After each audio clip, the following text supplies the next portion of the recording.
Assalamualaikum warahmatullahi wabarakatuh.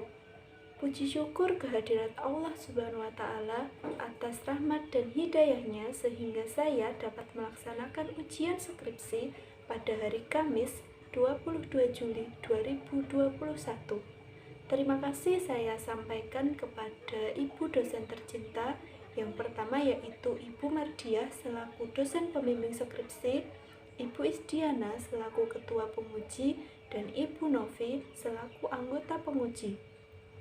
Perkenalkan, nama saya Musrifatul Alimah, NIM 17 00111000029. Pagi ini saya akan mempresentasikan hasil skripsi saya yang berjudul Perilaku Konsumen Terhadap Keputusan Pembelian Mie Lemonilo.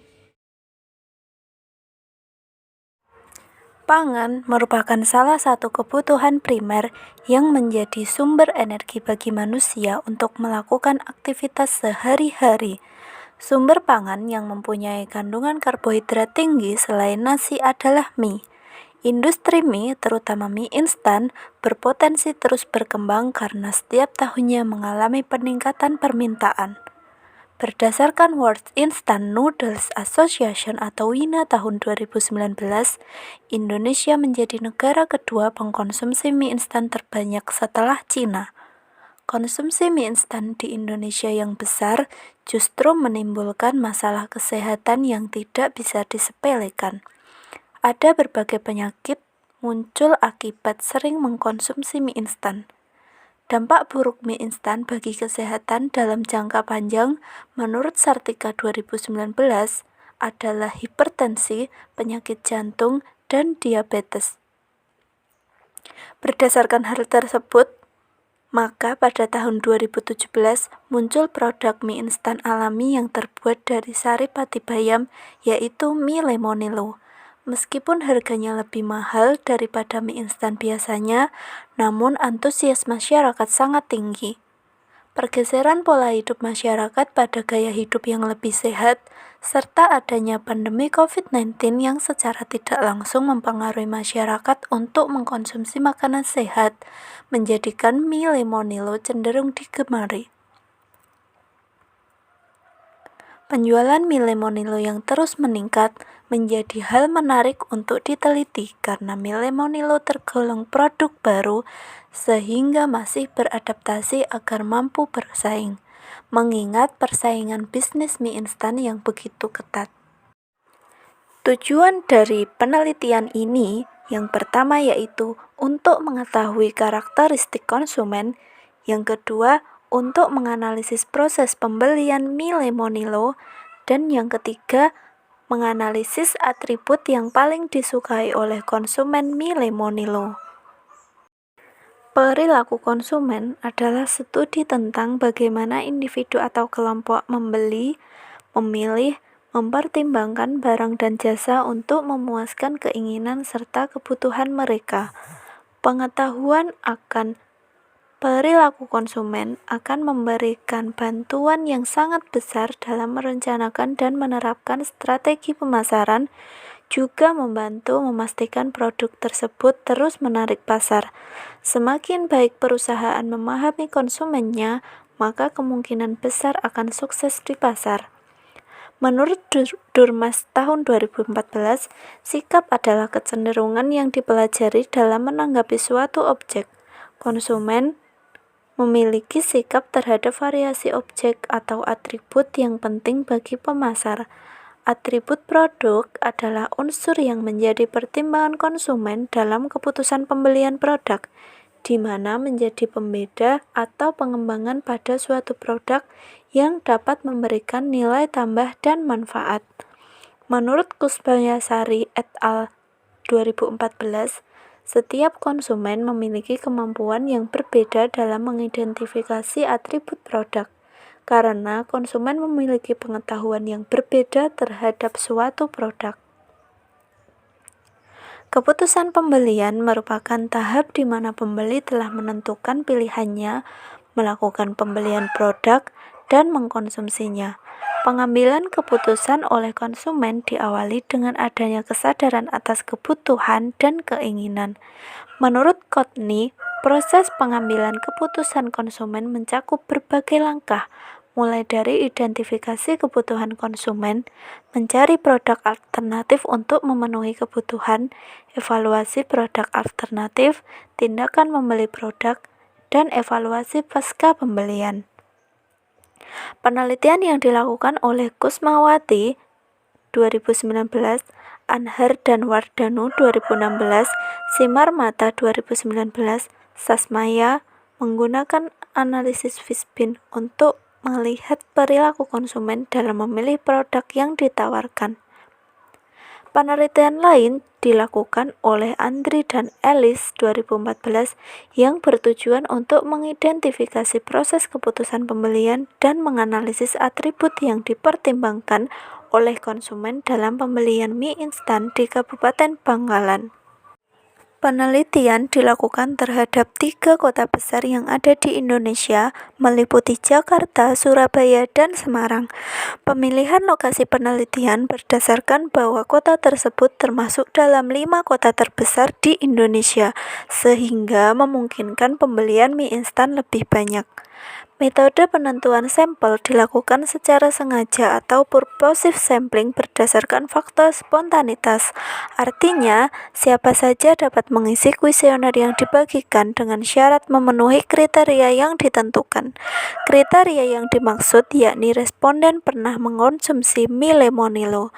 Jumlah sampel ditentukan sebanyak 205 orang dengan rincian 70 sampel dari kota Jakarta, 90 sampel dari kota Surabaya, dan 45 sampel dari kota Semarang. Menurut Sugiono 2012, ukuran sampel yang layak dalam sebuah penelitian jika tidak diketahui populasinya, maka sebanyak 30-500 sampel.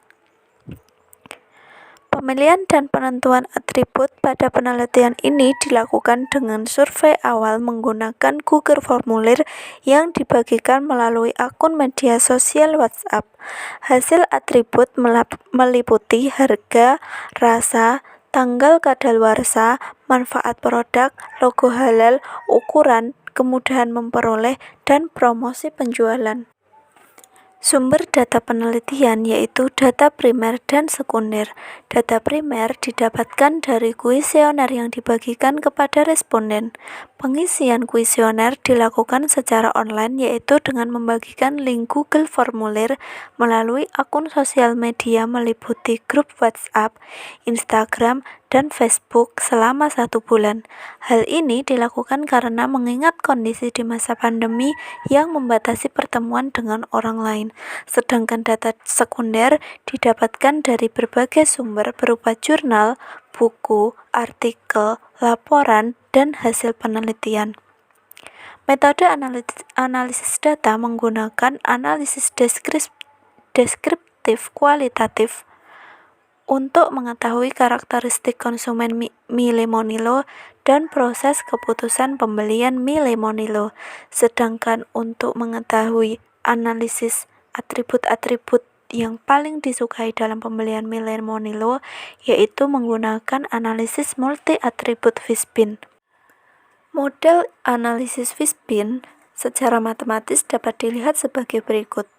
AO sama dengan sigma BI kali EI, di mana AO merupakan sikap konsumen terhadap mie lemonilo, BI adalah tingkat kepercayaan atau belief konsumen terhadap atribut KI mie lemonilo, dan EI adalah evaluasi tingkat kepentingan atau evaluation konsumen terhadap atribut KI mie lemonilo. Di situ 8 merupakan jumlah atribut. Berdasarkan model tersebut, dapat disimpulkan bahwa sikap konsumen ditentukan oleh kepercayaan dan evaluasi. Terdapat 4 langkah untuk mengukur sikap dengan model multi-atribut Fishbein, dimulai dengan menentukan atribut yang paling menonjol, menentukan pertanyaan untuk mengukur keyakinan, menentukan pertanyaan untuk mengukur evaluasi, dan yang terakhir menentukan sikap konsumen yang diperoleh dari hasil perkalian antara keyakinan dan evaluasi atau BI dan EI. Kepercayaan dan evaluasi diukur menggunakan skala Likert dengan rentang 1 sangat tidak penting, 2 tidak penting, 3 cukup penting, 4 penting, 5 sangat penting. Nilai sikap konsumen diperoleh dari hasil penjumlahan nilai sikap dari setiap atribut.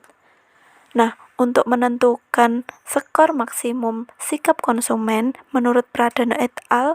Dapat diperoleh dari skor maksimum sama dengan skor kepercayaan maksimum kali skor evaluasi maksimum kali jumlah atribut, di mana di sini didapatkan yaitu 200.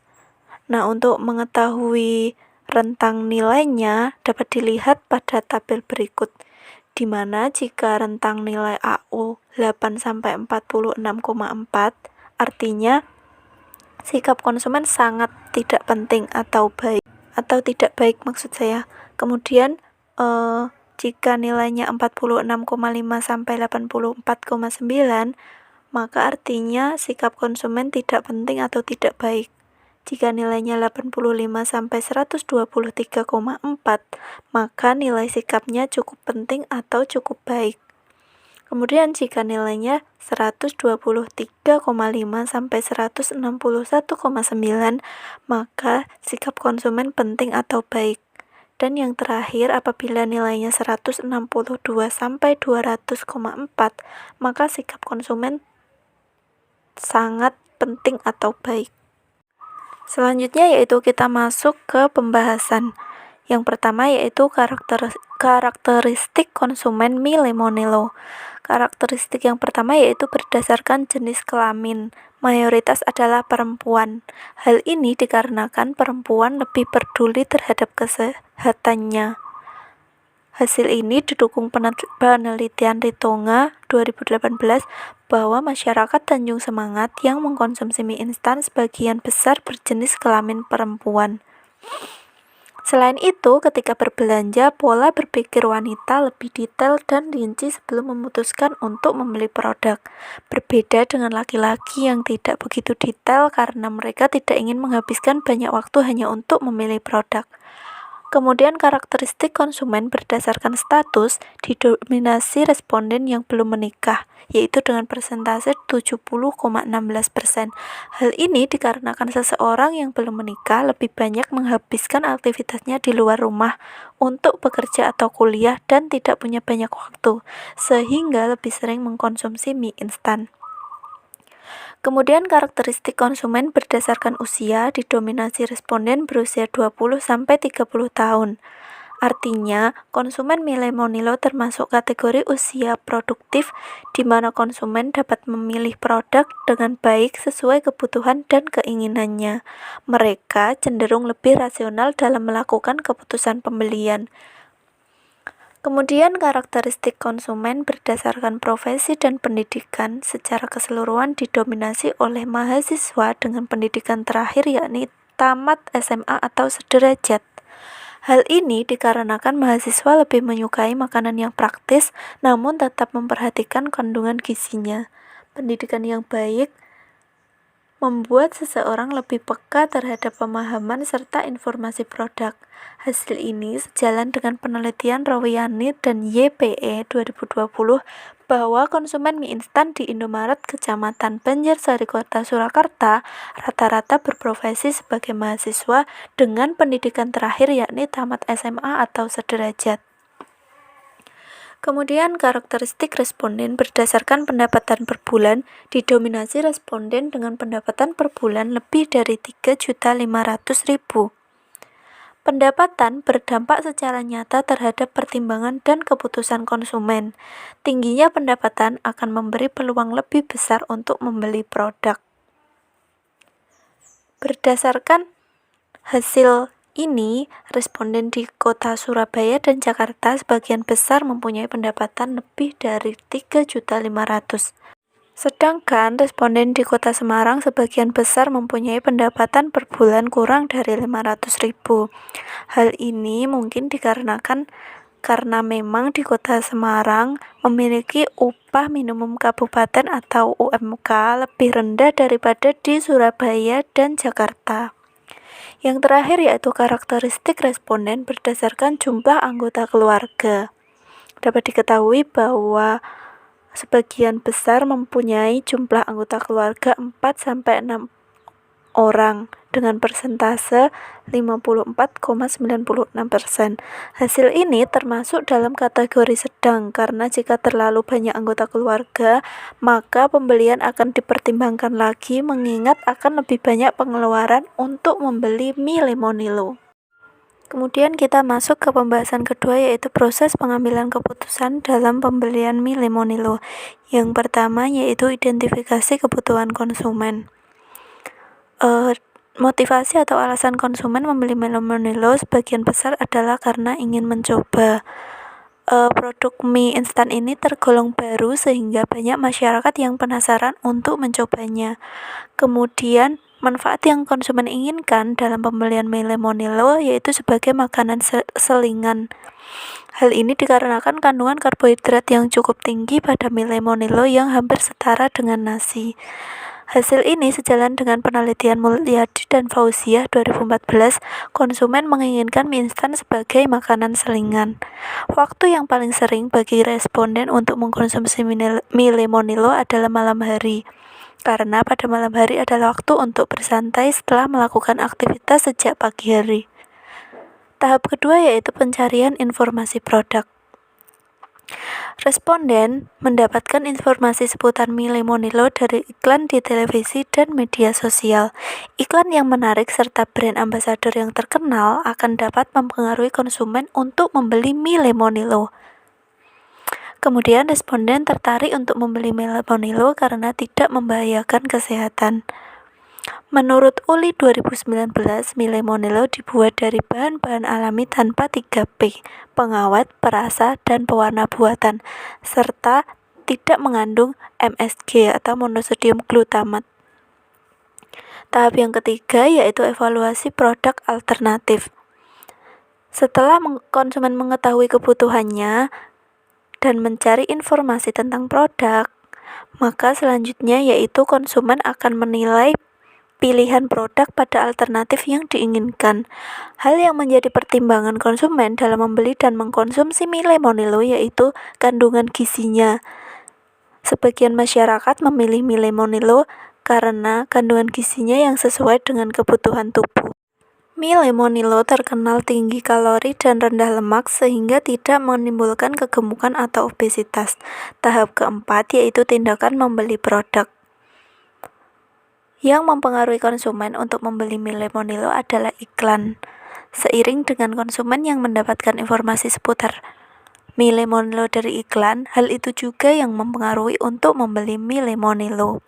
Sedangkan untuk tempat pembelian, konsumen lebih memilih minimarket untuk membeli mie Lemonilo karena tidak perlu mengantri panjang seperti yang sering terjadi di supermarket. Beberapa konsumen juga ada yang membeli mie Lemonilo secara online. Konsumen dalam memutuskan membeli mie Lemonilo tidak pernah direncanakan terlebih dahulu. Mereka cenderung membeli mie Lemonilo sesuai dengan kebutuhan dan keinginannya. Tahap terakhir yaitu evaluasi pasca pembelian. Konsumen akan melakukan evaluasi pasca pembelian apakah produk tersebut sesuai atau tidak sesuai dengan harapannya. Evaluasi ini juga menentukan apakah konsumen akan melakukan pembelian ulang atau tidak. Sebanyak 55,8% responden merasa puas terhadap mie Lemonilo.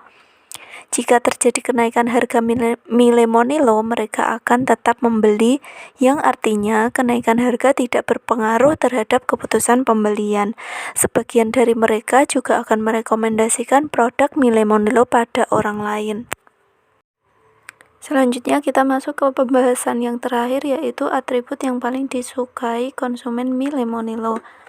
Dari tabel tersebut dapat disimpulkan bahwa menurut tingkat kepercayaan atau BI, atribut logo halal dan tanggal kadaluarsa adalah yang paling dianggap penting oleh konsumen. Logo halal diperlukan untuk memastikan produk steril dari bahan-bahan yang haram berdasarkan syariat agama Islam, mengingat mayoritas penduduk Indonesia beragama Islam. Hukum mengenai halal dan haram tersebut tidak hanya berkaitan dengan keyakinan agama, tetapi di baliknya terdapat hikmah perihal kesehatan dan manfaat. Produk yang tidak halal akan berdampak buruk terhadap kesehatan. Masyarakat juga mulai memperhatikan tanggal kadaluarsa yang terdapat pada produk. Produk yang tidak mencantumkan tanggal kadaluarsa pada kemasannya akan diragukan keamanannya oleh konsumen meskipun kondisi fisiknya cukup baik. Kemudian dari hasil skor tingkat evaluasi atau EI menunjukkan bahwa atribut rasa adalah atribut yang dianggap penting oleh konsumen. Rasa dapat menunjukkan selera konsumen karena jika rasanya buruk, maka kemungkinan tidak terjadi pembelian ulang. Terdapat 4 rasa pada produk mie Lemonilo, yaitu mie goreng, ayam bawang, kari ayam, dan pedas Korea.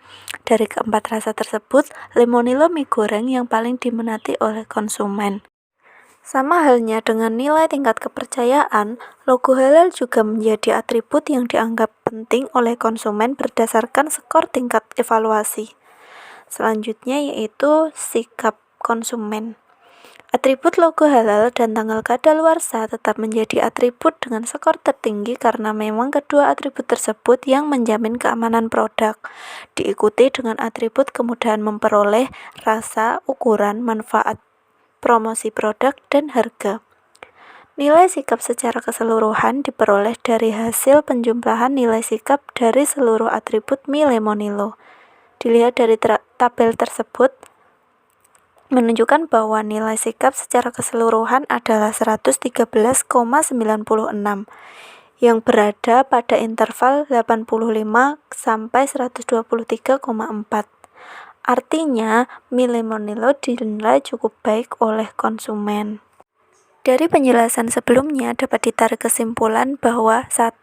Karakteristik responden mie Lemonilo sebagian besar adalah perempuan, status belum menikah, berusia 20-30 tahun, mahasiswa, pendidikan terakhir tamat SMA atau sederajat, pendapatan lebih dari 3.500.000 dan jumlah anggota keluarga 4-6 orang.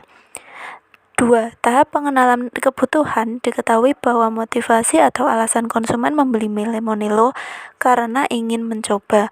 Manfaat yang dicari konsumen dalam pembelian mie Lemonilo yaitu sebagai makanan selingan, dan waktu yang paling sering bagi responden untuk mengkonsumsi mie Lemonilo adalah malam hari. Tahap pencarian informasi. Diketahui bahwa responden mendapatkan informasi seputar mie Lemonilo dari iklan di televisi dan media sosial. Responden tertarik untuk membeli mie Lemonilo karena tidak membahayakan kesehatan. Tahap evaluasi alternatif. Diketahui bahwa pertimbangan konsumen dalam membeli dan mengkonsumsi mie Lemonilo adalah kandungan gizi. Tahap tindakan membeli produk. Yang mempengaruhi konsumen untuk membeli mie Lemonilo adalah iklan. Tempat favorit untuk membeli mie Lemonilo yaitu minimarket. Konsumen dalam memutuskan untuk membeli mie Lemonilo tidak pernah direncanakan terlebih dahulu. Responden merasa puas dan akan tetap membeli mie Lemonilo meskipun mengalami kenaikan harga. Yang terakhir yaitu atribut tingkat kepercayaan atau BI yang paling dianggap penting oleh konsumen adalah logo halal dan tanggal kadaluarsa. Sedangkan atribut yang dianggap penting berdasarkan nilai evaluasi atau EI yaitu rasa. Sikap terhadap mie Lemonilo dinilai cukup baik oleh konsumen. Terdapat beberapa saran, di antaranya produsen mie Lemonilo sebaiknya memperbanyak varian rasa seperti soto, ayam geprek, rendang, dan lain-lain. Untuk varian rasa baru, produsen perlu terus-menerus melakukan promosi agar lebih dikenal konsumen dan laku di pasaran. Kelemahan dari penelitian ini yaitu metode pengambilan sampel yang dilakukan secara online, sehingga ada beberapa pertanyaan pada kuesioner yang kurang dimengerti responden, dan lokasi penelitian yang hanya dibatasi pada 3 kota besar di Indonesia. Demikian presentasi yang dapat saya sampaikan. Saya ucapkan terima kasih. Wassalamualaikum warahmatullahi wabarakatuh.